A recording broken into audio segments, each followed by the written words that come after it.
Welcome back to a surprise episode of Head to Heart Podcast. I'm your host, Jenny Markham.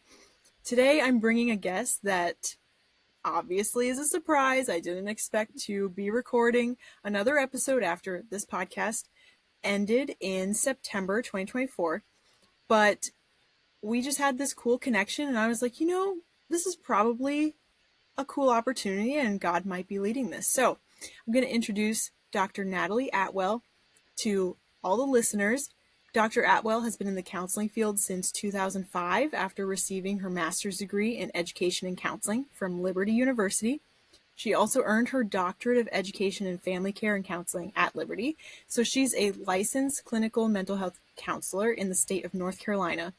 And while she does that, she's also an adjunct faculty member teaching counseling classes at Liberty.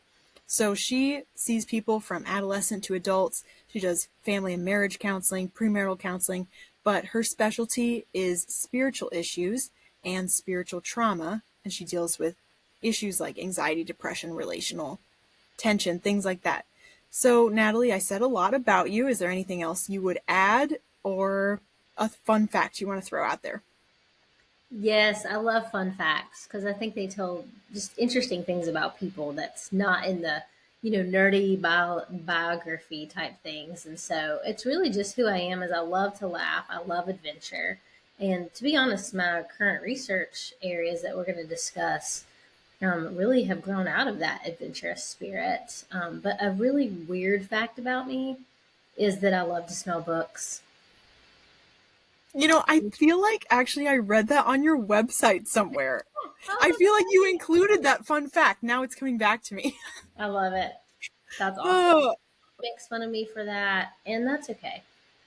Is there a certain type of book that is an unpleasant smell that you regret smelling? Yeah, I don't know that there's like a specific type other than like there are ones that are stronger chemical smells that for some reason that I think are just like, ooh. But yeah, I kind of I really enjoy a Bible. Like, I don't know what it is about the thin pages or something about that, or older books if they're not too dusty. Not too dusty, gross, moldy. Yeah. But it makes sense. They're probably around like chemical cleaners if they're shoved in the back of the library or something. That makes sense. Thank you for sharing that with us. This is a safe place. Well, you were working in school counseling for an entire decade. Then you decided to change to work in a private practice. So can you talk to us a little bit about why you made that change? Because 10 years is a long time. Yeah. So it really came out of a family need for me. I needed to have more flexibility because my children were small at the time. And flexibility for a mother is a really important commodity to have that I don't think people put enough emphasis on. So that combined with the fact that I had a lot of frustrations where I was what really led me into the private practice arena. And honestly, I knew the Lord was leading me that way, but I'm a strong-willed person, so God sometimes has to make me frustrated where I am in order to move me. Mm-hmm. I'm learning. I'm trying not to be that way as much anymore, but it is what it is. I've been there where something was working for a long time and now all of a sudden it is not working. Mm-hmm. That's kind of the push sometimes we have to move into something new. Yeah, God doesn't, he doesn't want us to stay comfortable because we don't grow in that place. Yeah. So I agree.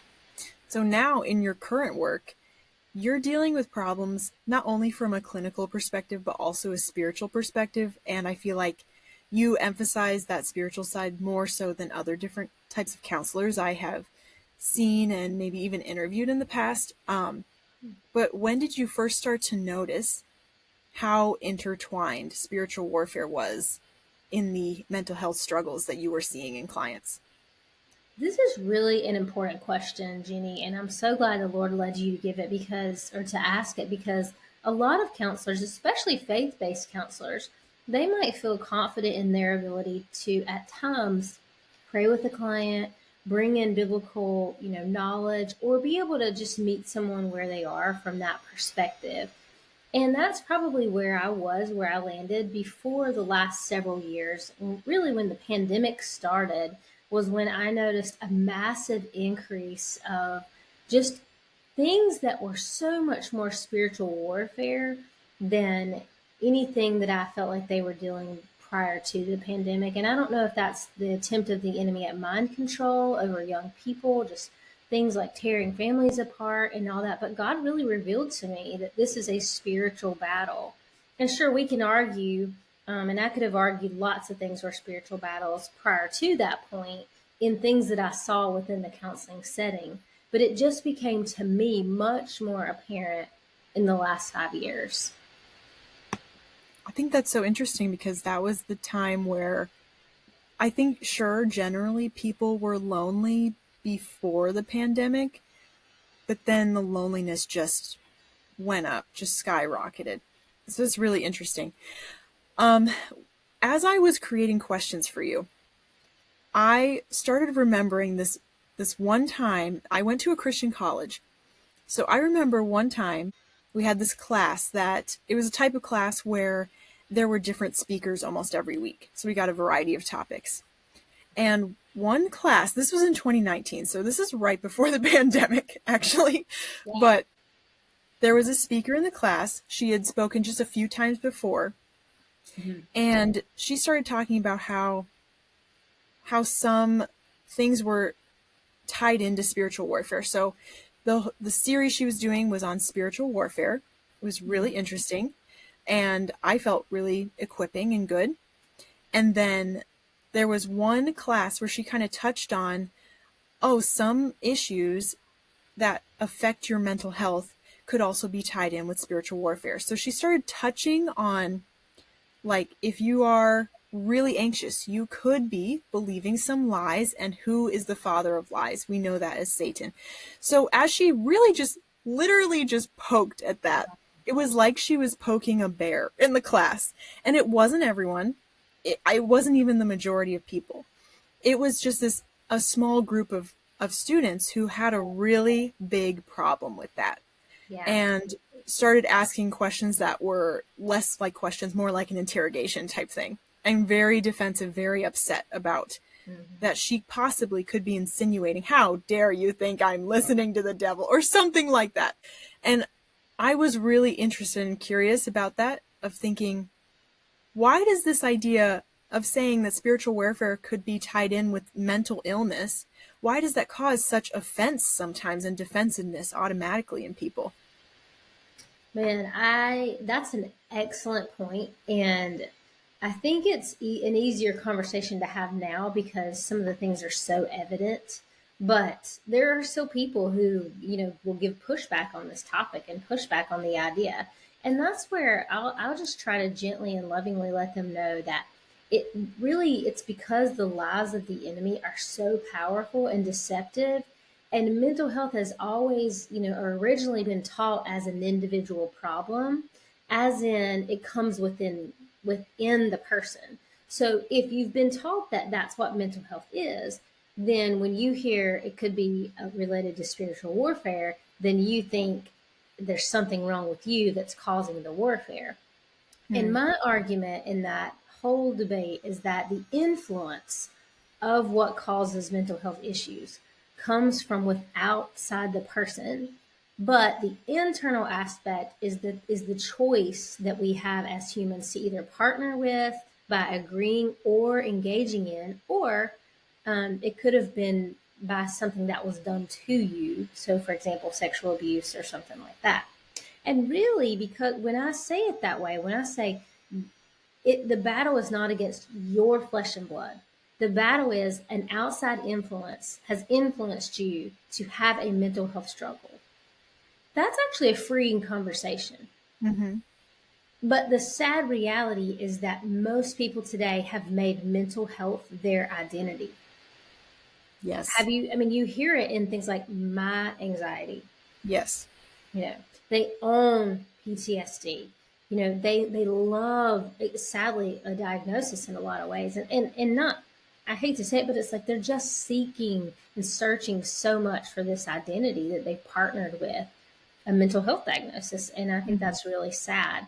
Now, again, I do believe that the choices that we make can make a mental health evident, or again, not just our choices, but things that were done to us, like for example, abuse or whatever, that can open the door. But the influence doesn't come from within. It comes from an outside influence. And that's John 10:10 in my belief, that the Yeah. thief comes only to steal, kill, and destroy. Mm-hmm. And when you don't know that, then you're not going to look for the light of Jesus that came to give you life abundantly. And how I explain that to people is really through using the divine counsel worldview, which is Dr. Michael Heiser's work through the unseen realm. And what I learned through his work, and I really feel like the Lord showed me, was that things like suicide and murder, death, comes from the garden. Well, who started that? Who was the influencer there? It was Satan, the serpent. And then before Genesis 6, what happened as a result of, in those days of Noah, the Nephilim agenda was to destroy humanity through sexual perversion, through teaching them forbidden knowledge, giving them substances that they were never supposed to use, leading to things like addiction. So when you can tie mental health issues back to those specific things in history, and you can show how it was fallen beings that went against God's created order, went against God's agenda for humans, which our call is to be His imagers on earth, then you can understand that, oh, wow, okay, maybe this doesn't come from me. Maybe this fear comes from somewhere else.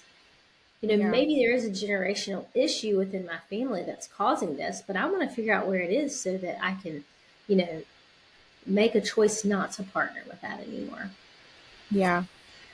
I think that makes perfect sense. I see both sides in a way of I can understand how maybe claiming a mental illness as your identity makes you kind of feel safe in a way of like, well, at least I know why I'm like this now. Sure. But also it's a much more freeing thought to think it's because my identity is in Christ that the enemy has come after my identity so much.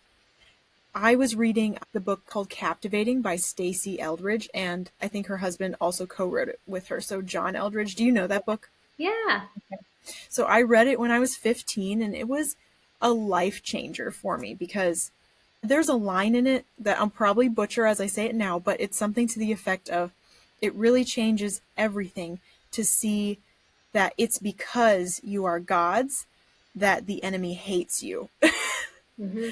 And yeah, it was very freeing. It's like, oh, maybe there's not something wrong with me if Exactly. God made me. And I Exactly. think that with this, people could kind of be a little confused or disoriented and thinking, well, I thought that if I'm in Christ, that means the enemy can't harm me. Or are you saying that someone who has a really big mental illness actually has a demonic stronghold, or are they possessed? What is the difference between those three things? No, I mean, yeah, that's a great question because I get that often. And what I would say is I'm really focusing more on you looking at where an influence was opened in your life for whatever mental health issue that you have. And then I do an assessment for things that I think are definitely from oppression or possession type standpoint. So, from an overview standpoint, I can say, hey, here are some influences for mental health. But then when it comes to a deeper, darker thing, such as possession or oppression, then I'll do an assessment to figure out exactly where that happened. And then how can we figure out from a biblical standpoint and a therapeutic standpoint, how can we treat that so that someone can find healing? And I know there's all those questions about, do I believe Christians can be possessed or have strongholds and things? And how I explain that is that I do not believe that a true follower of the one true God can be possessed, as in owned, by the enemy or any force of darkness. But I do believe they can be oppressed, which at times may seem or look similar to someone who is possessed. There, again, as in there may be some similar symptoms, but we get caught up in the language of those two things. Mm-hmm. But really, we just need to focus on, okay, there's something going on here. What caused it? And then how can we renounce, cast that out, and be obedient to Christ? Sure. People do get hung up on that because I think maybe we think of things we've seen in like previews at the movies of horror movies, or these pop culture things that we think that's terrifying and Yeah. I'm not doing that, so I can't have a demonic stronghold. But I like how you defined it. The possession is like owned, that you do not have Christ. But then Right. if you have Christ, it is possible for you to have some sort of stronghold. So how can we discern what the root cause of a mental health struggle is? There are probably some listeners who are thinking, is this thing that I'm struggling with, is that from the enemy? Is this from the enemy? Or is it just not? Yeah, I think the number one thing is for a believer is to really ask the Holy Spirit to show you that, to help you understand. And then you have to be willing to go back to where did that first start? Where did this anxiety first start? You have to be willing to dig deep in your past, and be open to the Lord showing you that this is where it started. And I think it's okay to ask. I always call them ask the weird questions. So a lot of times, like what we're finding in my practice today is a lot of people are dabbling in things like divination, or they are not dealing with family strongholds of addiction. They're saying, well, yeah, my grandpa was an addict, but that has no impact on me. And I think you have to realize that it has, either directly or indirectly some way. And then when you realize, okay, this influence comes from here, then I'm going to choose to make different choices that will set me free from that influence. Mm-hmm. What would you say to a believer who has been recommended by a mental health professional that medication could be a really good next step for them, that it would really help them in their healing journey, but they feel kind of weird about it, hesitant, saying, well, shouldn't God be enough to heal me? Or shouldn't I have to not be on meds to be normal, or anything like that? Just feeling that hesitancy. Yeah, and I want to go back to your question before that. Now it'll flow into this answer, but another thing from a mental health standpoint, what we do is we always treat it as a normal mental health diagnosis first. And it's only when we get stuck, if there's like a wall where it's like we've tried everything and there's just something we're not hitting on, and it just feels like a complete wall, then we will go to the other influences assessment that I've created and see if there was some type of darkness introduced that could be influencing them to have this mental health issue. So I always recommend that people start with the natural routes first. Now, there could have been influences there that were coming from the enemy, which I do believe, but it doesn't necessarily mean there's like the level of darkness that is associated with, demonic oppression or possession or something like that. But Mm-hmm. when it comes to someone who has, is asking these questions and wanting to know about medication and stuff, and I get this question a lot. And first thing I would say is, what have you tried up to this point? And I would say, have you prayed about it? Have you asked the Lord, is medication appropriate? And I'll also ask them to search the scriptures if that's the worldview that they're coming from, and say, is it biblical to use medicine? And then I will, if they need help understanding that, I'll show them that it is. There are plenty of times in scripture, Old and New Testament, where medication in some form was used when it was appropriate. Was it always used? No, but sometimes it was. John 9:6 says, having said these things, he spit on the ground and made mud with his saliva, and then he anointed the man's eyes with mud. I think that's a form of medication. Someone could argue that it's not, and I'm not a theologian. I do love to study, and I feel like I'm a nerdy person, but I'm not quite at the level of a theologian. um, but the point of that is that Jesus used means. He used something else to provide healing in that moment. Mm-hmm. So why shouldn't we do the same thing? Mhm. Now, again, I don't think that's always the route you should go, nor do I think it's the first step that you should go. But I do think it can be helpful if you've prayed about it and if that is maybe a last case result. And, I actually have reading glasses on because as I get older, I need that. But glasses are a form of medication. And it always makes me laugh that people will say, oh, I'm just so against medication, but they have glasses on. I'm like, did you have a prescription written for those? Yeah, You know what I mean? You're that's a going to good take them point. off and drive them? I hope not, Mhm. but, and so I think it's okay. And God is still behind the healing. He's still Mhm. behind the healing. And, again, I also don't think people need to look at it like I have to take medications to feel normal. It's just, hey, God's using this medication to help me deal with this thorn in my side right now. I may not need them forever. It might be just a seasonal thing in my life that I need in this moment to get through that God is Mhm. allowing. And that's okay. Mhm.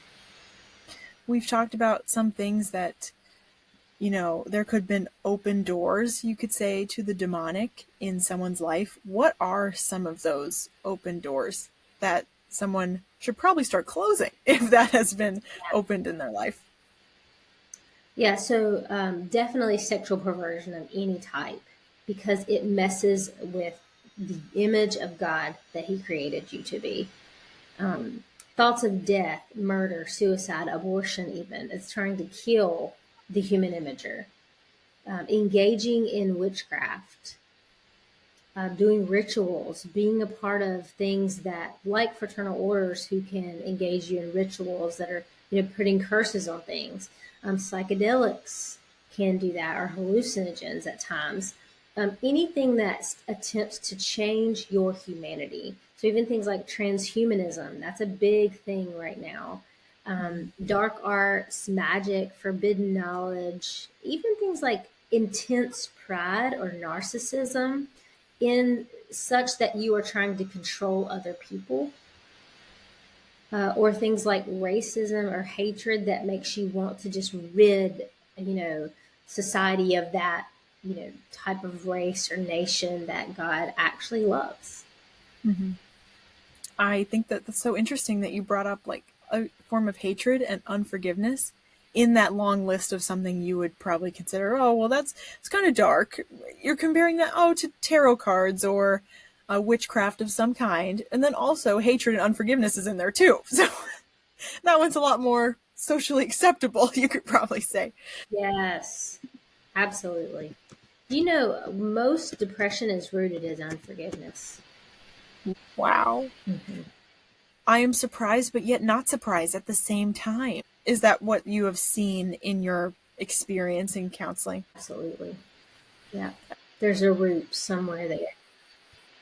Yeah. Well, you also brought up the transgender issue and I'm speaking mostly about the United States or just United States, Canada right now. And it is definitely other places too, but there has been something in the United States, and we'll just say North America right now, that it is spreading so fast that it's almost a social fad.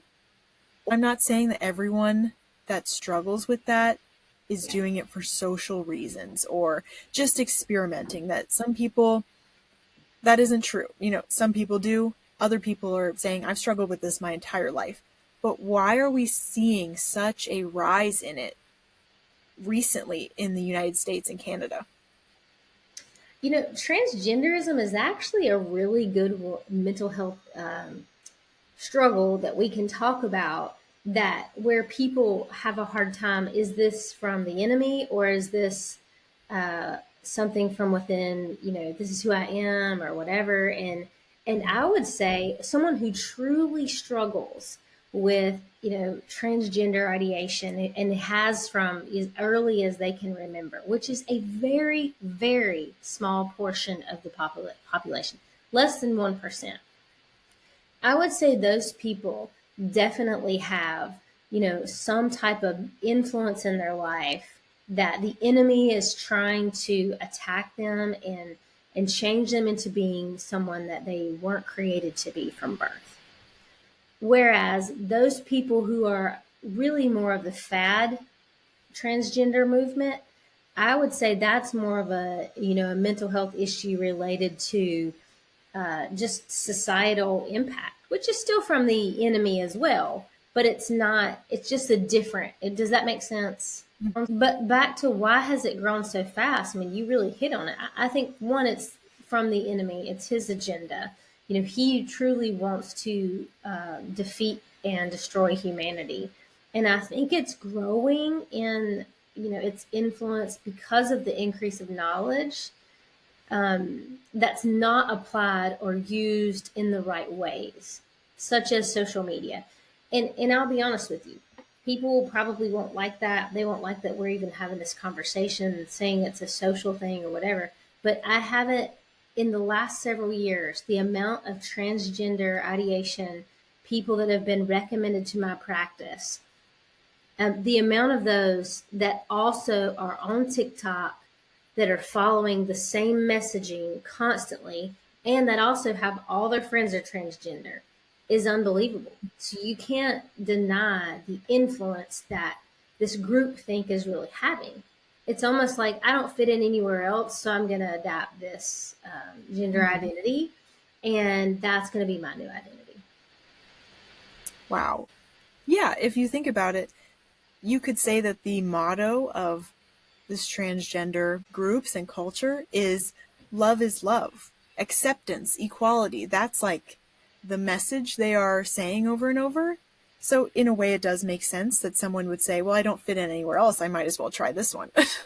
And I feel like in a way, you could also say, well, we have this rise in people saying that they kind of want to be their own God and rejecting kind of all other authority in their life.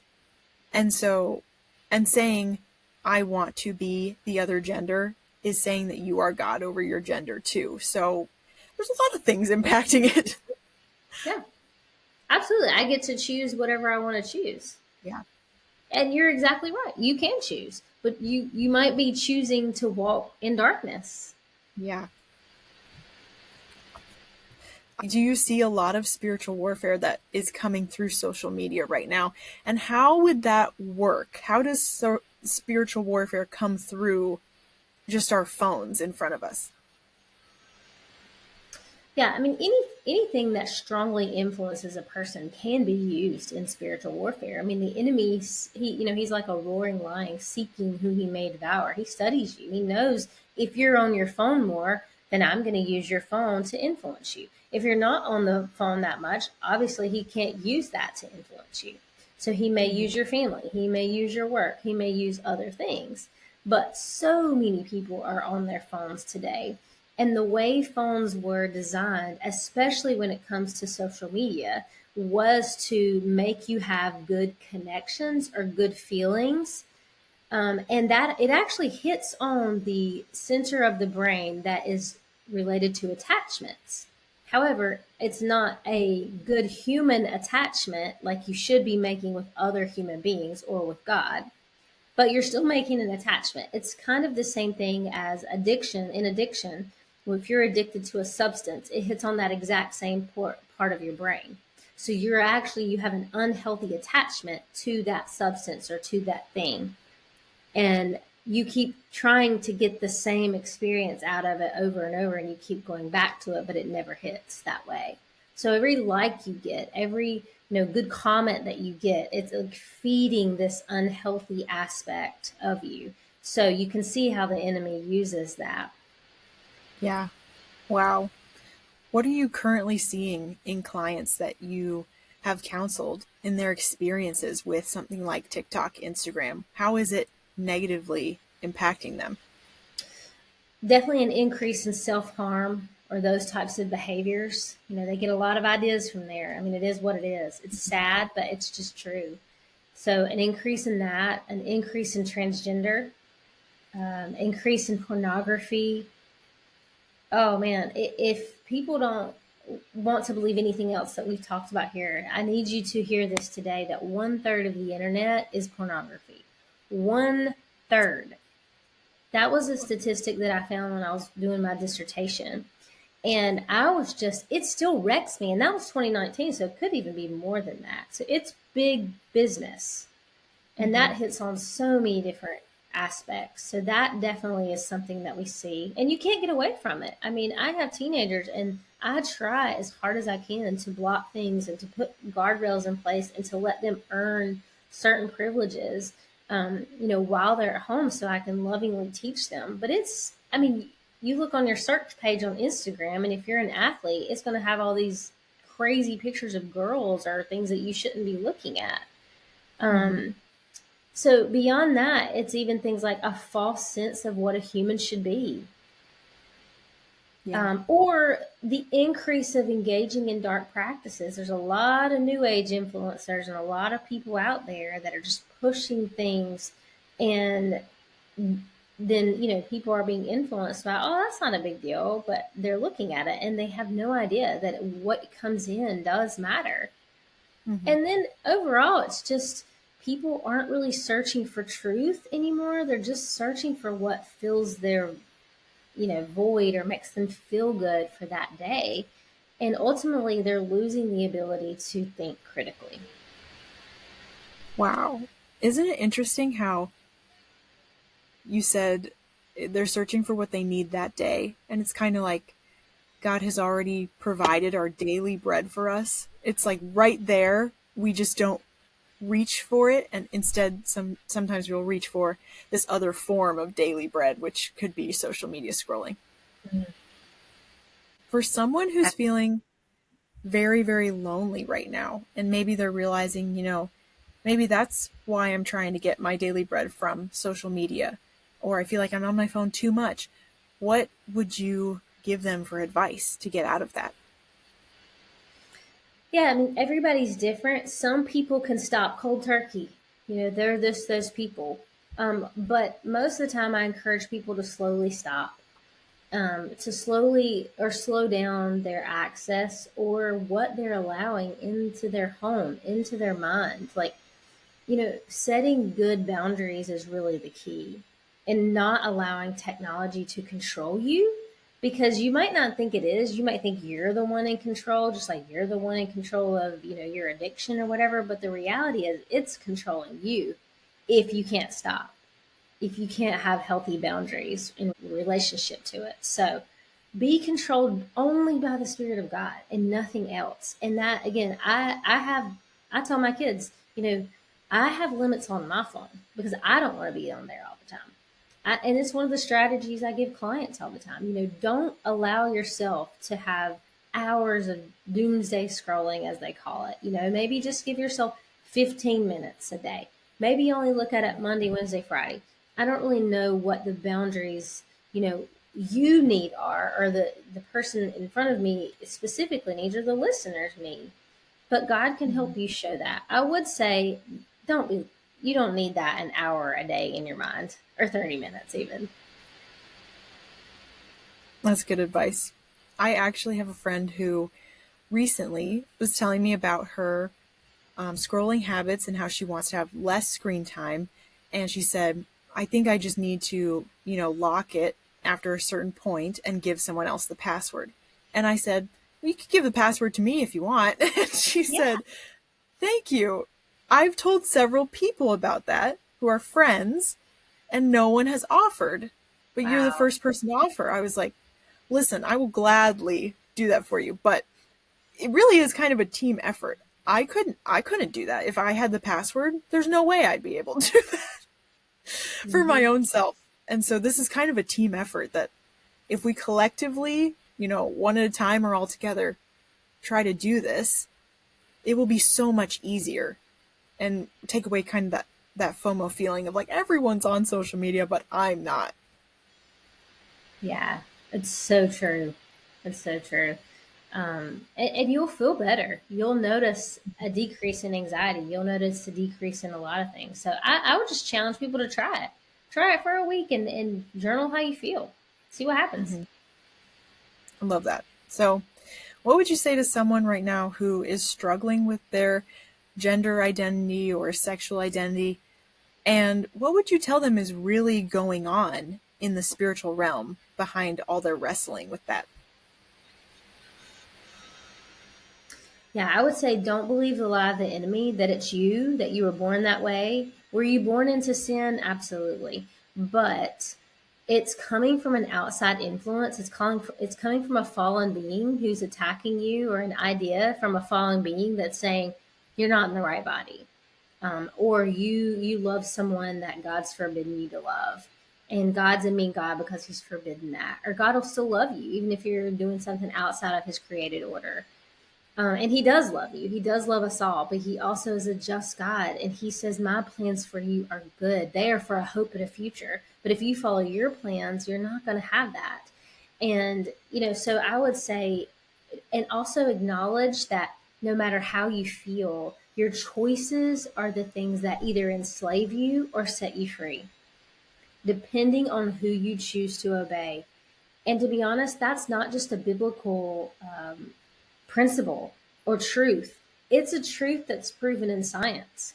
It's called neuroplasticity. It's growing in its popularity and it's based in epigenetics. So it's the idea that the brain can change based off of the choices that you make. Things like the choices what you eat, choices of how much social media you allow in every day, what you choose to believe about yourself, about the world, and about others is so powerful. And you can actually create new pathways in your brain based off of the choices that you make. Wow. Wow. I think you're exactly right. And to also consider for people who are struggling with this struggle and wrestle that's hard that you are having does not only impact you, it impacts the people around you right now. And then it also impacts your future generations. And that's biologically and or spiritually. Just people that will come after you who may not even be born depending on the decisions that you make today. So I it really changes things to think, wow, the enemy is in this for the long game. Not just today, not just to make you feel terrible today or make you feel good today, but this is like for generations after you. But in the same way, God is also playing the long game, that he sees your obedience now is going to not only bless you now, it's going to bless the people around you now and then generations that come after you. So the stakes are a lot higher than we realize in just the day to day.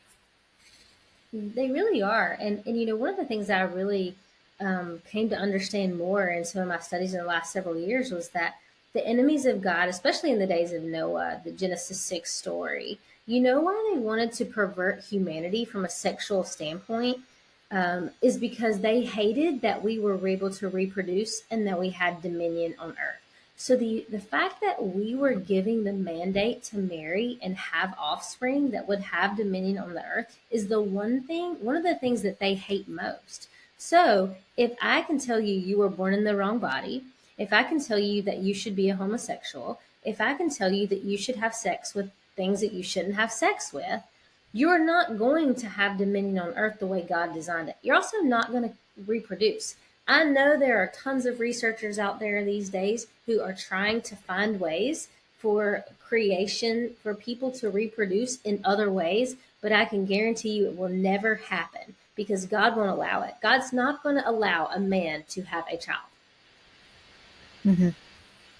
It's out of his created order. You might can think that you can do this or that, but it will never come in that natural form the way God intended it to be because it's a gift. And the enemies of God hate it. They had dominion in the heavenly realm and they hated that we were given it here. So they wanted to pervert humanity, or they wanted to partner with us to see if they could have dominion as well. And a lot of darkness came out of that. Wow. And that's like Psalm 127, where he says that children are like arrows in the hand of a warrior. That gives us some really big insight because that is wartime talk. This isn't just about enjoying your life and just the frivolous things we do that just provide momentary pleasure as you go day to day. This is war. And we don't see that as we have these kids. And I'm only saying that because I have a 1-year-old and this is recent for me. I've observed, and then you also said this earlier, that Gen Z in general, wants a diagnosis. They want to dive into therapy. It doesn't matter if they're Christian or not. They want to know what is wrong or what is going wrong, and they want to know everything about, give me a diagnosis. I want it. Why do you think that is? More so than any generation before?